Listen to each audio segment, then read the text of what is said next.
واتقوا الله لعلكم ترحمون. Alhamdulillahi Rabbil Alamin. Ainsi nous rendons grâce à Allah subhanahu wa ta'ala et nous bénissons le sceau de prophète, à savoir le prophète Mohammed sallallahu alayhi wa sallam. Nous revenons comme ça d'un voyage que nous avons effectué depuis quelques 18 ou 19 jours au Sénégal et en Mauritanie.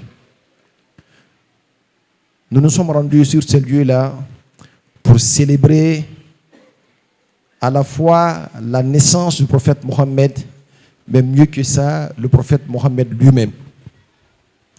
Vous savez, souvent, l'anniversaire, c'est la date anniversaire qu'on célèbre. Mais pour nous, c'est le prophète Mohammed lui-même que nous célébrons. Et il faut le célébrer à tout temps et à tout instant. Et pour cela, nous sommes obligés de dire qu'on n'a plus besoin de preuves pour prouver l'importance du Mawlud. Ceux-là même qui étaient contre le Mawlid, aujourd'hui, la plupart de ces personnes célèbrent le Mawlid. Ceux-là qui n'avaient pas compris, aujourd'hui, la quasi-totalité de ces personnes ont commencé à comprendre. Nous avons l'impression que Dieu lui-même est en train d'imposer le Mawlud à Dunia. Il suffit seulement de regarder ces pays musulmans ou ces pays où vivent certains musulmans. Dès l'instant que le mois de la naissance, que Rabiul Awwal arrive, on sent une certaine ferveur dans le cœur des musulmans. Une effervescence. Partout, les gens sont prêts à célébrer le prophète Mohammed sallallahu alayhi wa sallam. Et quand nous avons médité sur le sens profond de cela, on a vu en cela la manifestation d'un verset coranique qui est Warafa'ana laka zikrak. Nous avons élevé ta renommée. C'est Dieu qui s'est adressé au prophète Mohammed sallallahu alayhi wa sallam avec ces mots forts Warafa'ana laka zikrak.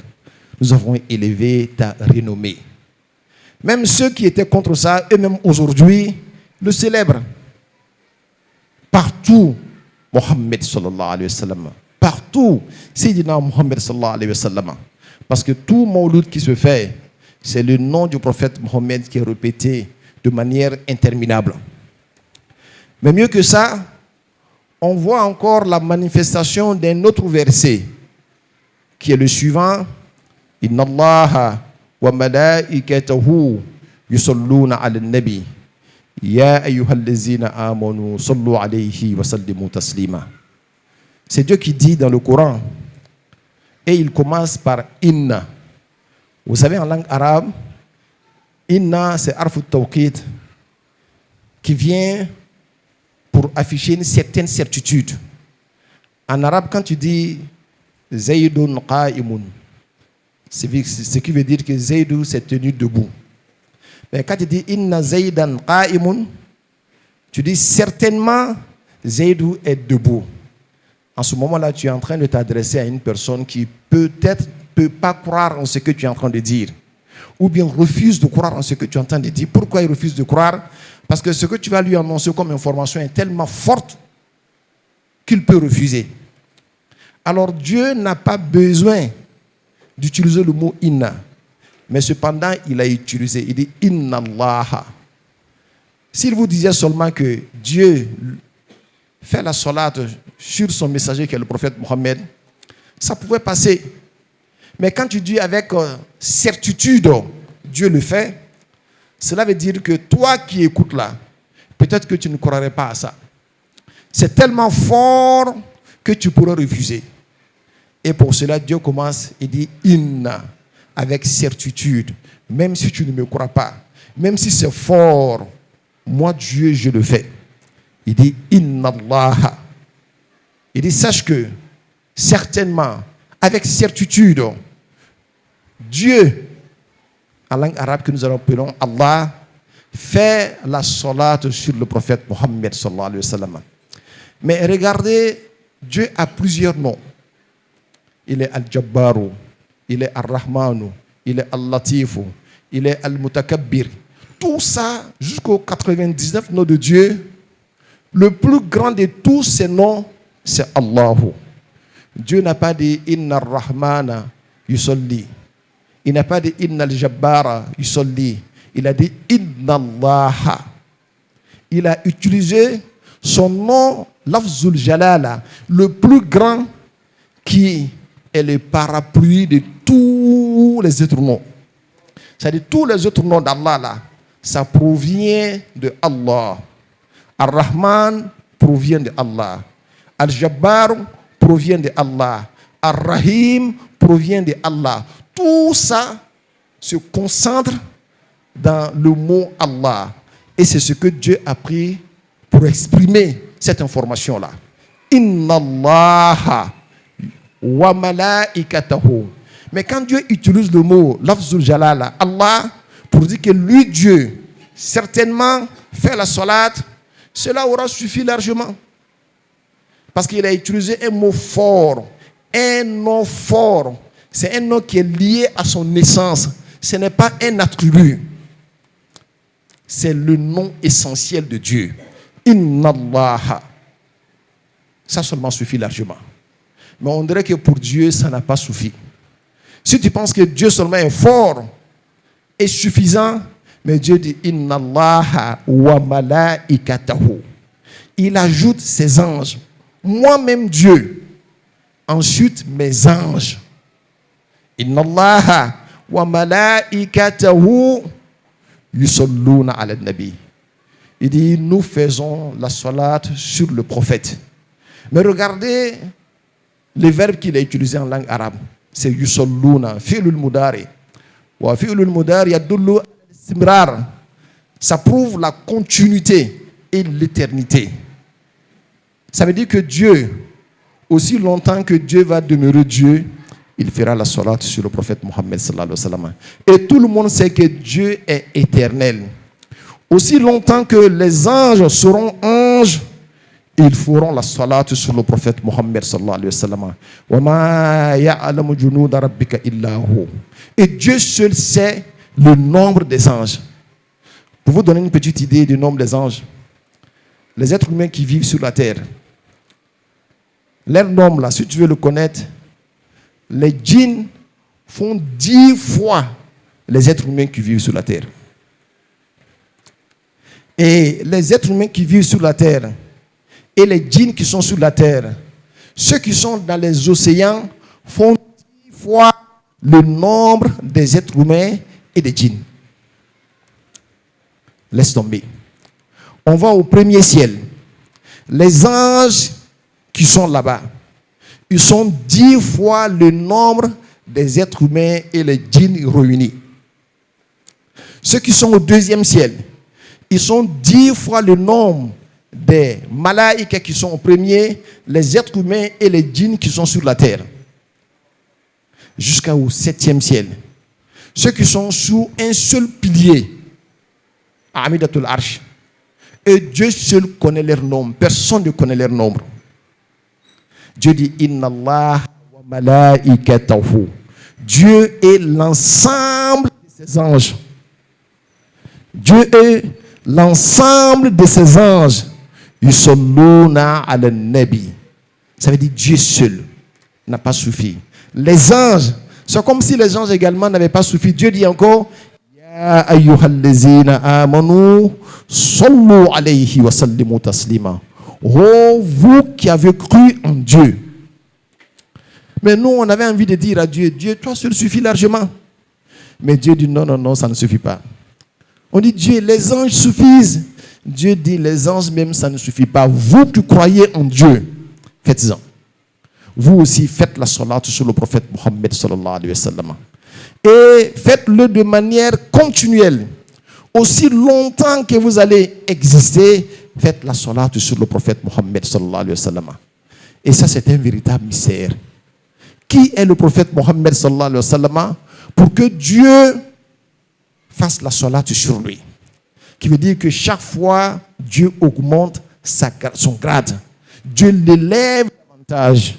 Dieu ne peut pas faire la salat sur le prophète Mohammed encore les anges sans que cela n'ait de fait sur les êtres humains. Et je pense que le fait s'est fait sentir partout dans le monde. Il y a certains pays, l'entièreté de ces pays se mobilise pour faire le mawlud, le prophète Mohammed sallallahu alayhi wa sallam. Voilà pourquoi, quand Dieu aime un être humain, il fait en sorte que le mawlud t'intéresse. Tu as envie de célébrer le prophète Mohammed sallallahu alayhi wa sallam. Oui, le célébrer en manifestant ton amour pour lui, mais surtout le célébrer en suivant sa voie. Laqad kana lakum fi rasulillahi uswatun hasana. Vous avez dans la personne du prophète Mohammed sallallahu alayhi wa sallam un modèle parfait, un exemple parfait. L'aimer est une condition de foi. Voilà pourquoi ceux qui l'aiment, ces personnes-là, Dieu les élève.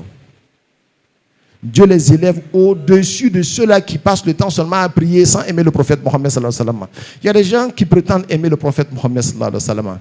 Mais quand des occasions qui sont liées au prophète Mohammed arrivent, on ne sent rien dans ces personnes-là. Et ces personnes prétendent aimer. L'amour a des exigences. Toi-même, la femme que tu aimes, quand elle passe, toi-même, tu ne peux pas t'asseoir tranquille, n'est-ce pas? C'est la femme que tu aimes seulement. Ton enfant que tu aimes, quand tu le vois, forcément, il y a quelque chose qui se passe. Ton ami que tu aimes, quand tu le vois, tu te manifestes d'une certaine manière. Et c'est le prophète que toi, tu prétends aimer. Alors, les grandes manifestations liées au prophète Mohammed arrivent et ça passe inaperçu. Et quand tu leur demandes, ils disent non, le prophète Mohammed gênait ce jour-là. Alors qu'eux-mêmes ne gênent pas ce jour-là. Juste pour empêcher les gens de ne pas célébrer le prophète Mohammed sallallahu alayhi wa sallam, ils nous dirigent vers une option que le prophète a prise à un moment où on n'avait pas le temps de célébrer quoi que ce soit. C'était l'aube de la mission du prophète Mohammed sallallahu alayhi wa sallam. Et ils l'ont manifesté comme ils pouvaient le faire. Chacun manifeste son amour comme il peut le faire. Et nous invitons les musulmans à manifester leur amour pour le prophète Mohammed sallallahu alayhi wa sallam.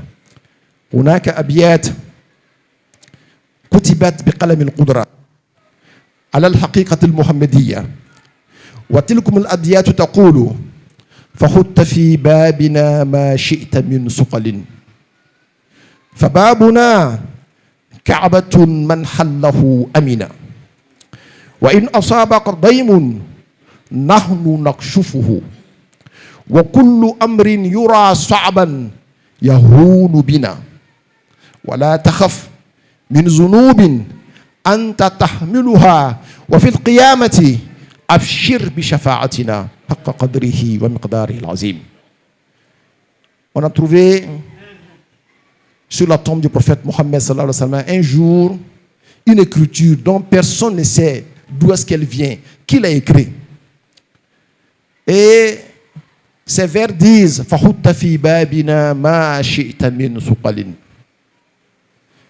Il dit décharge devant nous ce qui est lourd à supporter pour toi. La lourdeur se sent dans la maladie, dans le problème que nous avons, dans l'éducation de nos enfants.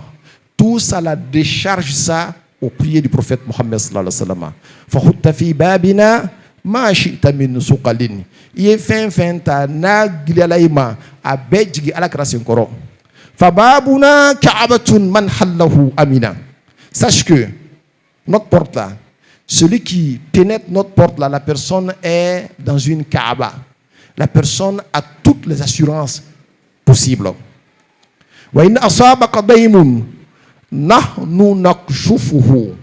Si jamais tu as des difficultés, alors viens nous voir, nous allons te délivrer.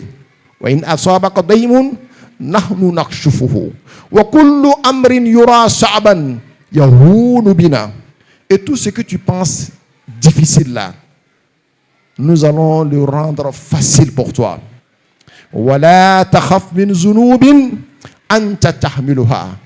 N'aie pas peur de péchés dans lesquels tu es pétri quand tu es avec nous.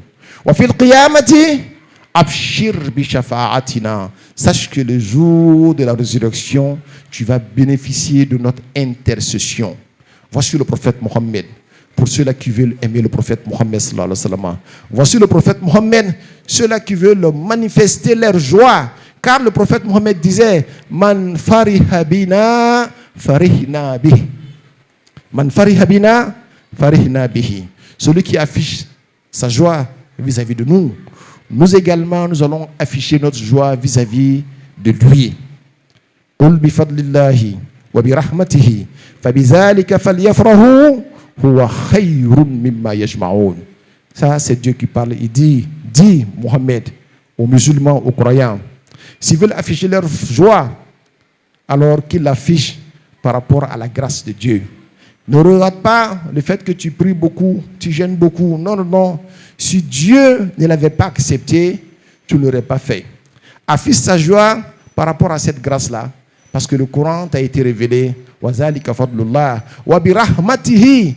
Affiche sa joie également par rapport à la venue du prophète Mohammed sallallahu alayhi wa sallam.